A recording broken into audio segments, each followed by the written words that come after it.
कश्मीर से कन्याकुमारी तक और कच्छ से तवांग तक डिफेंस के सारे एस्टैब्लिशमेंट्स, इंस्टॉलेशंस ऐसे चाक चौबंद कि परिंदा भी पर ना मार पाए। और इस अभेद सुरक्षा को मालूम है कौन इंश्योर करता है?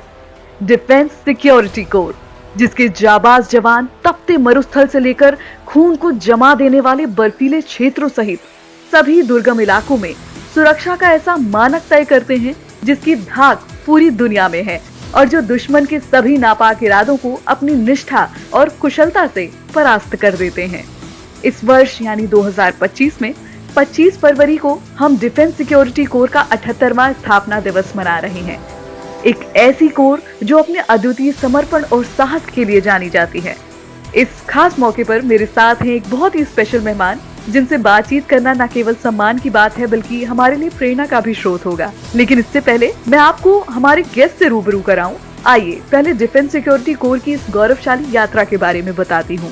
सुरक्षा की अडिग दीवार, राष्ट्र की अटल शक्ति यानी डिफेंस सिक्योरिटी कोर 25 फरवरी 1947 को स्थापित भारतीय सेना की ये विशिष्ट इकाई सेंसिटिव लोकेशंस, डिफेंस इंस्टॉलेशंस और एसेट्स को प्रोटेक्ट करती है।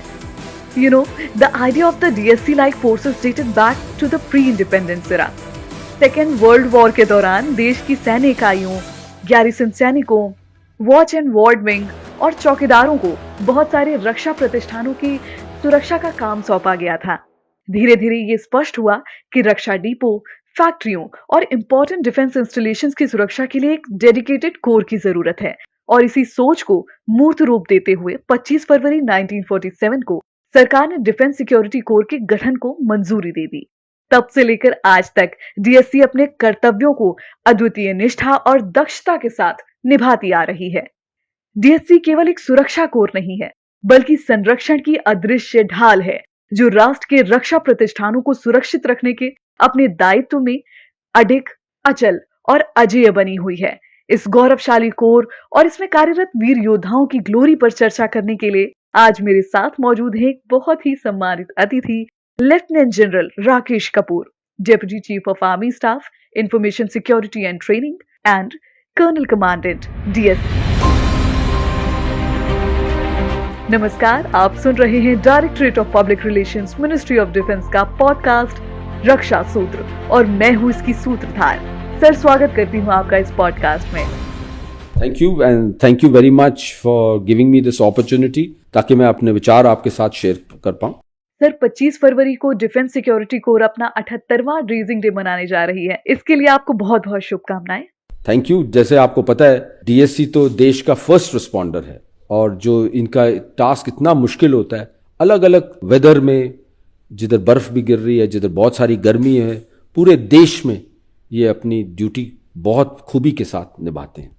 जी सर, बातचीत की शुरुआत इसी से करते हैं कि सबसे पहले आप डीएससी की उपलब्धियों के बारे में हमारे लिसनर्स को बताएं। सबसे इंपॉर्टेंट चीज है, क्योंकि डीएससी है इसीलिए हम सुरक्षित हैं। ये पूरे देश को भरोसा है कि जितनी डिफेंस एस्टैब्लिशमेंट्स की सिक्योरिटी है ये डीएससी के हाथ में दी गई है। और डीएससी की सबसे बड़ी 3 खूबियां हैं। सबसे बड़ी खूबी है बहादुरी, दूसरी खूबी है ईमानदारी और तीसरी खूबी है देश की तरफ पूरी निष्ठा। और जो डीएससी के जवान आते हैं ये एक्चुअली ट्रेन्ड सोल्जर्स होते हैं, तो ये बहुत मैच्योर होते हैं।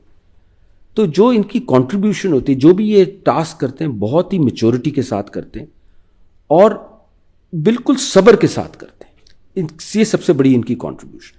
दूसरी कंट्रीब्यूशन है ये टेक्नोलॉजी को ऑब्जॉर्व करने को तैयार है और अपने स्किल को इन्हांस करने के लिए पूरे टाइम परिश्रम करते रहते हैं ताकि देश हमेशा सुरक्षित रहे। जी सर, जैसा कि आपने अभी कहा कि देश की मुश्किल से मुश्किल टेरेन में, बर्फ हो या रेगिस्तान का इलाका हो, साथ ही बहुत से सिक्योरिटी थ्रेट्स भी हमारे सामने आते हैं। सो हाउ यू इंश्योर कि डीएससी के जवान जो ग्राउंड जीरो पर तैनात होते हैं उन्हें सही प्रशिक्षण मिल सके और वे हर चुनौती का सामना पूरी मुस्तैदी से कर सकें? तो सबसे पहली चीज, जब डीएससी में कोई जवान आता है वो कुछ दिन एक रीओरिएंटेशन ट्रेनिंग करता है डीएससी सेंटर कन्नूर में। उस समय उसको सिखाया जाता है कि जो अभी डिफेंस इंस्टॉलेशंस की सिक्योरिटी जो होती है वो किस तरीके से की जाती है और क्या क्या थ्रेट्स आ रही हैं। जैसे आप जानते हैं आज की तारीख में टेक्नोलॉजी की ड्राइवर है। नई नई थ्रेट्स आ रही हैं, असिमेट्रिक थ्रेट्स आ रही हैं, उसको काउंटर कैसे करना है, वो चीजें इनको सिखाई जाती। और नया नया इक्विपमेंट क्या है, टेक्नोलॉजिकल इक्विपमेंट जो आ रहा है इन थ्रेट्स को काउंटर करने के लिए, वो उसको अपनाते हैं, उसको कैसे हैंडल करना है उसके बारे में सीखते हैं। और जब जाते हैं ऑन ग्राउंड अपने एरिया ऑफ ड्यूटी में, उस एरिया के जो क्या खासूसियत है उसके बारे में भी समझते हैं। और रेगुलरली पीरियोडिकली कार्डर्स चलते हैं, ट्रेनिंग चलती है, इनके जो सीनियर्स हैं इनको सिखाते हैं कि ये एक्शन लेना चाहिए। कभी कभी गलतियां भी हो जाती हैं, उस गलतियों को भी सुधारते हैं। इस तरीके से वो अपने आप को पूरे टाइम इक्विप करते हैं कि वो किसी भी तरीके के चैलेंजेस को मिटिगेट कर पाए। जी। और सर, जब हम डीएससी में चयन की बात करते हैं, सिलेक्शन की बात करते हैं, तो ये जानना बहुत जरूरी हो जाता है कि किन विशेषताओं को प्राथमिकता दी जाती है। हमारे लिसनर्स को प्लीज बताएं कि डीएससी में शामिल करने से पहले किन क्वालिटीज को आप परखते हैं। डीएससी में जो जवान अप्लाई करते हैं, सबसे पहले जब उनका रिकॉर्ड हम चेक करते हैं, उनका जो डिसिप्लिन होता है वो अव्वल दर्जे का होता है। इन बिल्कुल हाईली डिसिप्लिन फोर्स है ये। उनकी क्वालिफिकेशंस भी देखते हैं कि किस क्वालिफिकेशन पर है। उनका जो फिजिकल फिटनेस है वो भी एक इंपॉर्टेंट चीज़ है, बिकॉज जैसे हमने बात की, अलग अलग टेरेन में इनको ड्यूटी करनी पड़ती है और मुश्किल हालातों में ड्यूटी करनी पड़ती है। और चौथी चीज़ है उनका ओवरऑल सर्विस प्रोफाइल क्या रहा है, उसको सब मद्देनजर रखते हुए हम उनको डीएससी में सिलेक्ट करते हैं। बिल्कुल सर। और जब हम किसी संस्था या संगठन के स्थापना दिवस यानी रेजिंग डे की बात करते हैं, तो ये सिर्फ एक तारीख नहीं होती है, बल्कि ये उस यात्रा का प्रतीक होती है जिसमें कई उपलब्धियां और महत्वपूर्ण पड़ाव शामिल होते हैं। इस खास मौके पर डीएससी ने अब तक जो उपलब्धियां हासिल की हैं, उन पर नजर डालना भी जरूरी है। तो हमारे श्रोताओं को प्लीज बताएं कि इस सफर में कौन कौन सी बड़ी बड़ी उपलब्धियां हमें हाथ लगी और ये दिन क्यों इतना खास है। अगर इस रेजिंग डे के मौके पर हम पिछले वर्ष पर अगर विचार करें, सबसे बड़ा जो डीएससी की कंट्रीब्यूशन रही है वो है वायनाड में। जब ये वायनाड की लैंडस्लाइड आई थी, डिफेंस सिक्योरिटी कोर का जो सेंटर है कनूर ने एक टास्क फोर्स भेजी वायनाड में, और पहले 24 घंटे में इनने 1200 से अधिक लोगों को रेस्क्यू किया। और वो जो लोकल थे उधर वायनाड के, उनको डीएससी पर बहुत ज़्यादा भरोसा महसूस हुआ। और इस काम के लिए जो इनने अव्वल दर्जे का काम दर्शाया, चीफ ऑफ आर्मी स्टाफ ने उनको chief of army staff unit appreciation के साथ सराहना की। जी। और सर, जब बात करते हैं बदलते परिवेश की, तो इसके साथ ही नई टेक्नोलॉजीज भी इख्तियार हो रही हैं। इस दिशा में डिफेंस एस्टैब्लिशमेंट्स को सिक्योर करने के लिए आप नीश या फ्रंटियर टेक्नोलॉजीज की ओर किस तरीके से बढ़ रहे हैं।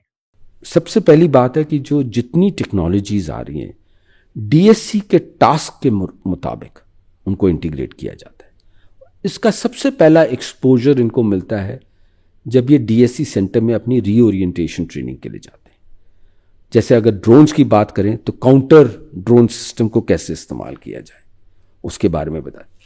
अगर आप डिजिटाइजेशन करें तो डीएससी सेंटर आज अपने पूरे रिकॉर्ड को डिजिटाइज कर रहा है और एक एंटरप्राइज वाइड सोल्यूशन को अपनाने की रास्ते पर है। जब ये डिप्लॉय होते हैं, उधर जो इक्विपमेंट होता है, टेक्नोलॉजिकल इक्विपमेंट, चाहे वो गेट पर एंट्री के लिए हो, कोई डिटेक्शन सिस्टम हो, जो कोई काउंटर यूएस सिस्टम हो, उसको कैसे अब्जॉर्ब करना है, कैसे अडॉप्ट करना है और उसको कैसे इंप्लॉय करना है, इन सारी चीज़ों पे डीएससी के जो तमाम रैंक्स हैं उसमें पूरी कॉम्पिटेंस हासिल करते हैं। जी सर। और बात करें डिफेंस सिक्योरिटी कोर में काम कर रहे पर्सनल्स की, तो उनके वेलफेयर के लिए आप किस तरीके से योजनाएं बना रहे हैं, नई नई स्कीम्स ला रहे हैं। डीएससी के जो जवान हैं उनका वेलफेयर बहुत इंपॉर्टेंट है और वो हमारे प्रायोरिटी में बहुत हाई है। उनके वेलफेयर के लिए सबसे पहली चीज़ है एजुकेशन मेरे ख्याल से बेस्ट फॉर्म ऑफ वेलफेयर हो। तो अगर वो आगे पढ़ाई करना चाहें, उनको मेरिटोरियस स्कॉलरशिप्स भी मिलती। सेकेंड है जो नेशनल स्किल डेवलपमेंट फ्रेमवर्क है, उसके अंतर्गत इनको लाकर, क्योंकि ये ऑलरेडी ट्रेन्ड सोल्जर्स हैं, एक स्किल लेवल के साथ एग्जिट होते हैं सोल्जर में और डीएससी में एंट्री पाते हैं। उस स्किल लेवल को कैसे इन्हांस करना है ताकि अगर वो स्किल्ड हो तो employment is never a problem. और इनकी जो पोस्टिंग्स भी हैं इनको प्रायोरिटी दी जाती है, जैसे उनकी रिक्वायरमेंट्स के हिसाब से इनको पोस्टिंग्स मिले। जी, तो जैसा कि मैंने पहले भी कहा कि रेजिंग डे हमारे लिए बहुत ही खास मौका होता है। ये सिर्फ एक वार्षिक आयोजन नहीं है, बल्कि हमारे सफर, हमारी उपलब्धियों और हमारी प्रतिबद्धताओं को दर्शाने वाला दिन भी होता है। इस दिन हम न केवल अपने अतीत की गौरवशाली पलों को याद करते हैं, बल्कि भविष्य की तैयारियों और लक्ष्यों पर भी विचार करते हैं। तो मैं आपसे जानना चाहूंगी कि डीएससी के लक्ष्य क्या हैं और उस दिशा में हम किस तरीके से आगे बढ़ रहे हैं। ये बहुत ही इंपॉर्टेंट क्वेश्चन है। अगर हम आने वाले साल को देखो तो हमने 3 बड़ी चीजों के बारे में अपना टारगेट्स बनाए। सबसे इंपॉर्टेंट टारगेट है पूरी डीएससी एक फ्यूचर रेडी कोर बनेगी, जो हाल में जो आने वाली थ्रेट्स हैं, चैलेंजेस हैं, टेक्नोलॉजीज को अडॉप्ट करना है, पूरी अवेयरनेस रखनी है कि क्या क्या चुनौतियां आने वाली। तो DSC as a future ready core. दूसरी चीज है फिजिकल फिटनेस, क्योंकि इनका जो एज ग्रुप थोड़ा एल्डर होता है, physical fitness is very important. And जैसे हमने बात की, ये डिफिकल्ट टेरेन में भी ड्यूटी करते हैं, तो फिजिकल फिटनेस का और भी ज्यादा इंपॉर्टेंस आ जाती है। और तीसरा इंपॉर्टेंट टारगेट है absolute awareness towards social media. Today social media is becoming more and more intrusive. इसके अच्छाइयां और बुराइयों के बारे में पता होना चाहिए। बहुत शुक्रिया सर हमसे बात करने के लिए, और इस पॉडकास्ट के माध्यम से आप युवाओं और हमारे जो लिसनर्स जो देश के बहुत सारे अलग अलग जगहों से हमें सुन रहे हैं, उनको आप क्या संदेश देना चाहेंगे? रक्षा सूत्र पॉडकास्ट के माध्यम से मेरा संदेश मैं 2 भागों में देना चाहता हूं। सबसे पहले जो तमाम डिफेंस सिक्योरिटी कोर के पर्सनल हैं, उनको मैं ये आश्वासन दिलाना चाहता हूं कि जो उनका वेलफेयर है हमारे मन में वो सुप्रीम है।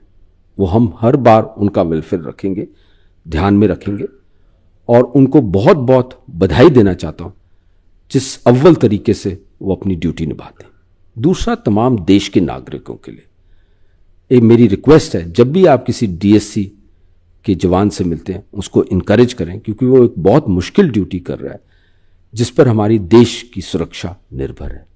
और एक बार फिर से मैं उन सब डिफेंस सिक्योरिटी कोर के वीरों को याद करना चाहता हूं जिनने ड्यूटी के दौरान सर्वोच्च बलिदान दिया। जय Hind. Thank you so much sir, हमारे लिए समय निकालने के लिए और हमसे बात करने के लिए, और इस खास मौके पर हमसे बात करने के लिए। दोस्तों, इस कोर का मोटो है रक्षा तथा सुरक्षा, which signifies the ultimate duty of DSC troop to protect and safeguard the defence installations. सलाम है देश की सेवा में लगी इस कोर के हर प्रहरी को, जो देश के defence installations including army basis, airfields, naval basis और ऑर्डिनेंस फैक्ट्रीज को सुरक्षित रखने के लिए दिन रात किसी भी कठिन टेरेन में, दूरस्थ इलाकों में, हर जगह हर समय तत्पर हैं। आज हम सब ने इस बेहद खास एपिसोड में डीएससी के बारे में जाना। रक्षा सूत्र के अगले एपिसोड में मैं फिर किसी कहानी या किस्से या फिर किसी स्पेशल गेस्ट के साथ मिलूंगी। तब तक के लिए मुझे दे इजाजत। धन्यवाद। जय हिंद।